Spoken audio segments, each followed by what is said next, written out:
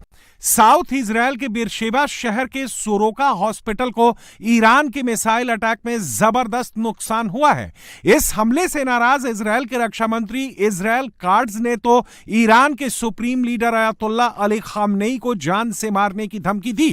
Israel Katz ने कहा कि खामनेई आज के दौर के हिटलर हैं। उनके हुक्म पर इजरायल के हॉस्पिटल पर हमला हुआ है, इसलिए अब खामनेई को जीने का कोई हक नहीं। मैं हालात देख रहा हूँ। आज के दौर का खामनेई जैसा तानाशाह जो एक मुल्क के अगुवा है, उनका बहुत ज्यादा वैचारिक दबदबा है और वो इसका इस्तेमाल इजराइल को खत्म करने के लिए कर रहे हैं। वो अपने आवाम की ओर से ये मकसद हासिल करने के लिए हर संसाधन का इस्तेमाल कर रहे हैं। आज हम सबूत देख रहे हैं कि खामनेई के हुक्म पर अस्पताल पर हमला हुआ है। हमने इस जंग के लक्ष्य तय किए हैं। हमारा मकसद परमाणु हमले के खतरे को खत्म करना और मिसाइल के खतरे का सफाया करना है। इस दौरान इजराइल के रक्षा बलों को निर्देश दिया गया है कि वो इन लक्ष्यों को हासिल करें। इस व्यक्ति को कतई जिंदा नहीं रहना चाहिए। जंग के बीच इजरायल को अमेरिका का ओपन सपोर्ट मिल रहा है। खुद ईरान पर हमले की तैयारी कर रहा है, तो खामनेई भी अब इस जंग में अकेले नहीं है। ईरान के सपोर्ट में रूस और चीन खुलकर सामने आ गए हैं। रूस के राष्ट्रपति व्लादिमीर पुतिन ने अमेरिका को सीधी धमकी दी है कि अगर वो जंग में कूदता है तो इसके गंभीर नतीजे होंगे। चीन ने भी इजरायल को तुरंत सीज फायर करने को कहा है। शी जिनपिंग ने कहा कि जंग विवाद सुलझाने का सही तरीका नहीं है, लेकिन ईरान के खिलाफ इजरायल का एयर स्ट्राइक जारी है और इससे बचने के लिए खामनेई ने हाई सिक्योरिटी बंकर में शरण ले रखी है। सुरक्षा के लिहाज से उनकी लोकेशन बार बार बदली जा रही है। मिसाइल या ड्रोन हमलों से बचाने के लिए सुरक्षा के बेहद गोपनीय इंतजाम किए गए हैं। खामनेई को आखिरी बार 13 जून को देखा गया था। 13 जून को ही इजरायल ने ईरान पर अटैक किया था, जिसके बाद इजरायल को इसका अंजाम भुगतने की धमकी दी थी। खामेनेई ने इस दिन टेलीविजन मैसेज रिकॉर्ड किया था। 15 जून को इजरायल ने मशाद एयरपोर्ट को हिट किया। इस अटैक के बाद खामेनेई को बंकर में शिफ्ट किया गया। 18 जून को दूसरी बार खामेनेई ने मैसेज रिकॉर्ड किया। ईरान इजराइल जंग के बीच ईरानी सुप्रीम लीडर खामेनेई ने खुद को बंकर में छिपा लिया है। यहां की सुरक्षा व्यवस्था ऐसी है कि यहां तक किसी के लिए पहुंचना नामुमकिन है। खामेनेई की सिक्योरिटी का पूरा जिम्मा IRGC के पास है। अली खामेनेई की सिक्योरिटी ईरान के पूर्व सुप्रीम लीडर रुहुल्लाह खामेनेई से भी ज्यादा है। ईरान में खामेनेई की प्रोटेक्शन के लिए IRGC की खास यूनिट है।